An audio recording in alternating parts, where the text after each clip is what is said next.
Welcome to episode 17 of the Self-Care 101 podcast with your host Pooja K. McClymont, helping high achievers prevent burnout through effective self-care. Thank you so much for listening today.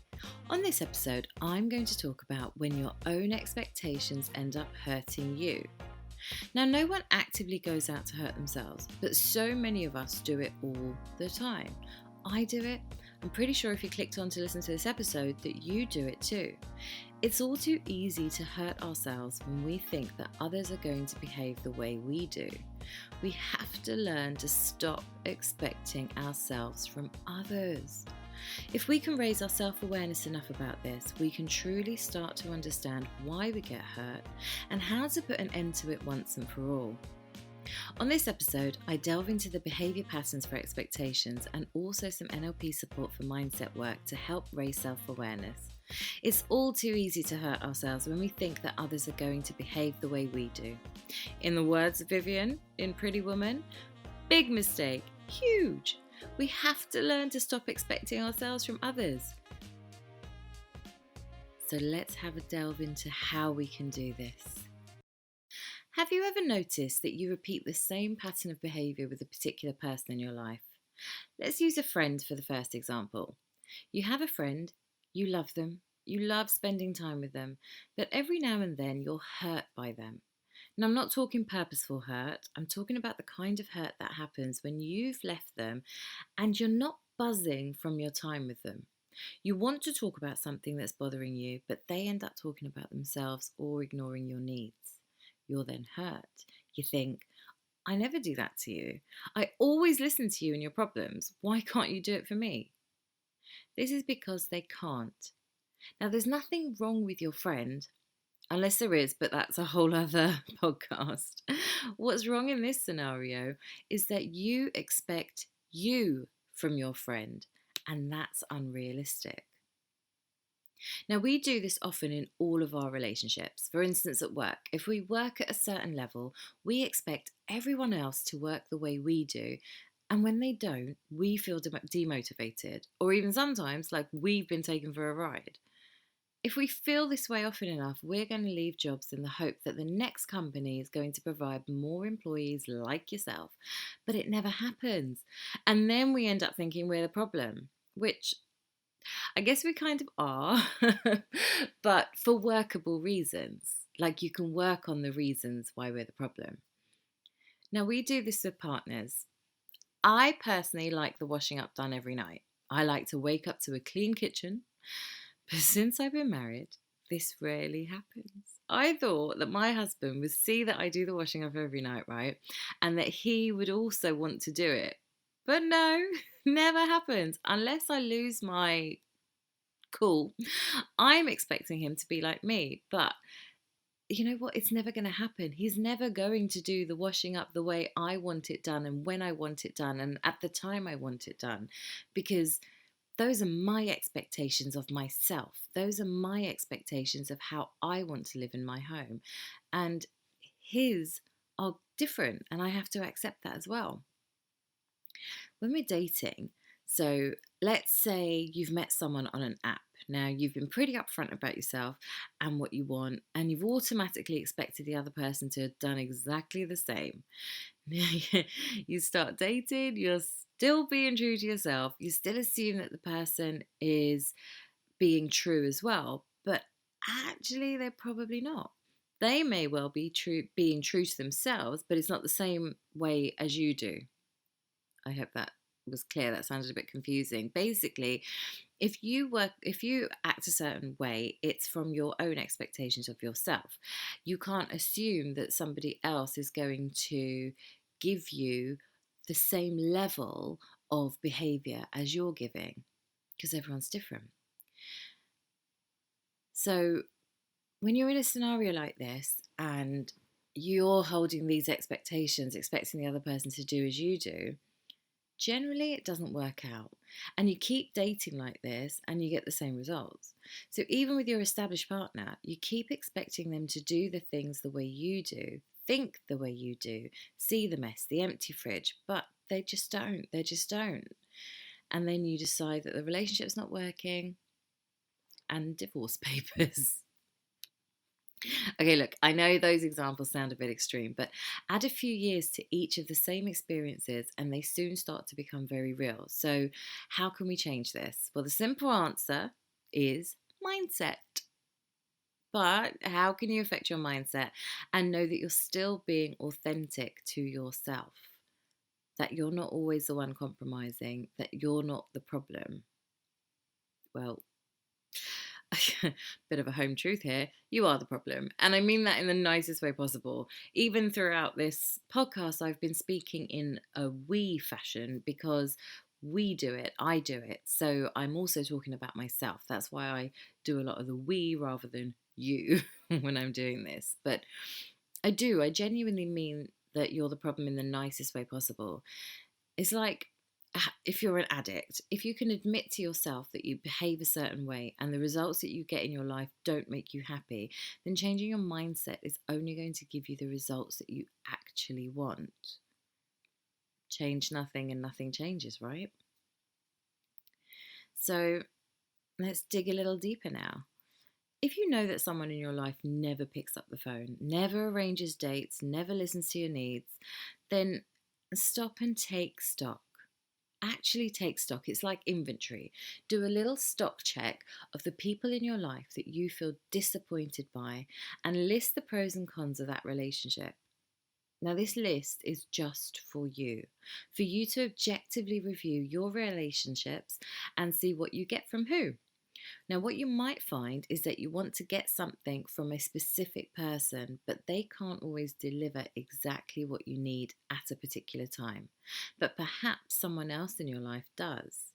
So, what am I saying here? Use your people for the right things.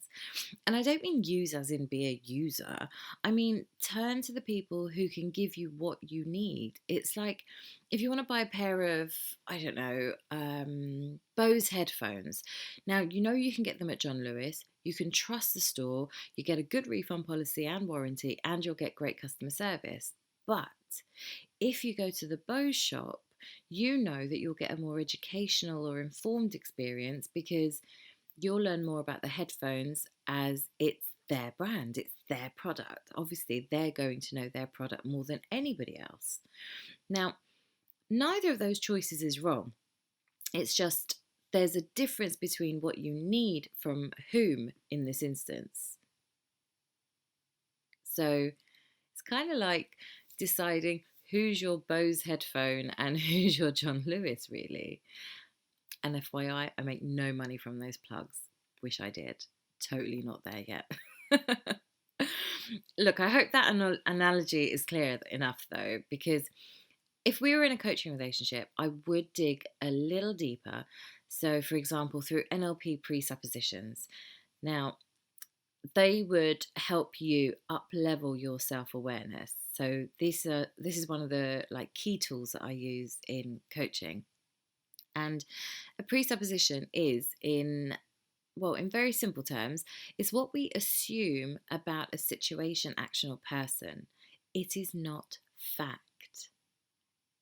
I'm going to say that again. It is not fact. It is assumed behavior, assumed outcomes, assumed actions. But we are so trained within ourselves to see the world in our version of it. So it's our version of events, based on our experiences. But there's a difference between our story that we create in our minds through past experiences, through the beliefs that have been with us for years and years and years, and the actual truth and actual fact. Now, there are 16 presuppositions, but for this example, I'd probably just consider 3 of these. So I'm going to share with you respect the other person's model of the world. The meaning of communication is not simply what you intend, but also the response you get. And people respond to their experience, not to reality itself. Now, a NLP practitioner will use these presuppositions to both understand the client better and also to help them navigate their challenges. So, if we're working together, I would use it in two ways. So, I would use it to understand your version of the world so that I can ensure that I am coaching you objectively and also not to put my own beliefs into your psyche because that's not right.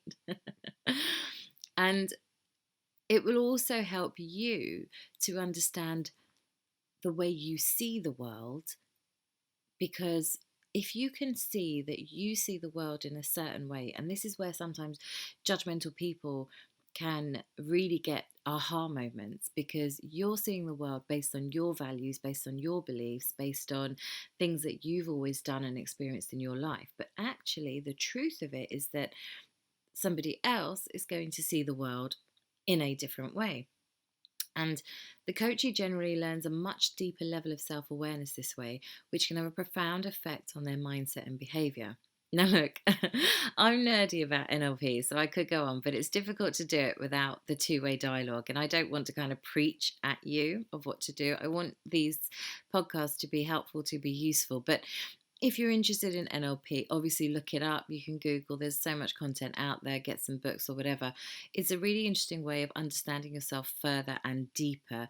And in the coaching relationship with me, if you're working with me, I subtly introduce NLP within my sessions with you because it's a weird one. When I first came across NLP, I couldn't believe how it mirrored exactly the way I think. Like all the presuppositions, for instance, I've always considered, and not all of them have I actually, applied to my life. But as the years go on, I feel a lot more connected. So that's probably why I'm really nerdy about NLP.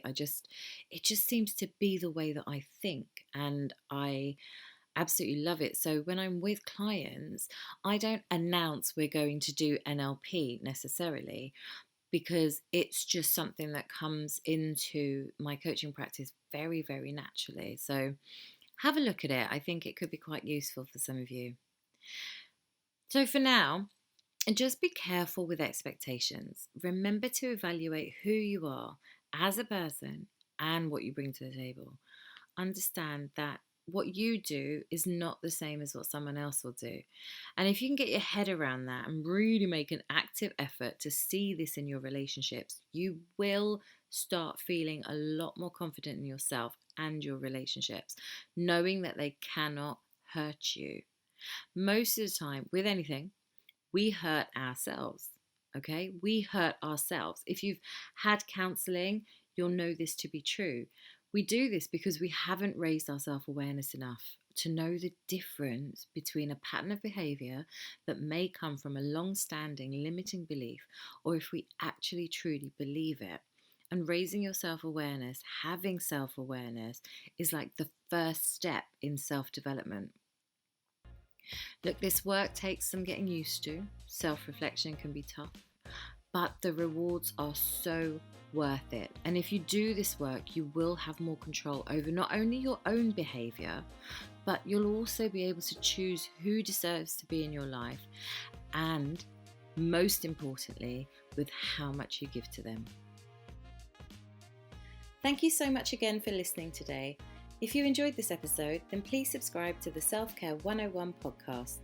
For more tips and tricks, head over to my website, franklycoaching.com, or for daily inspiration, you can follow me on the socials at Frankly Coaching. Talk to you soon.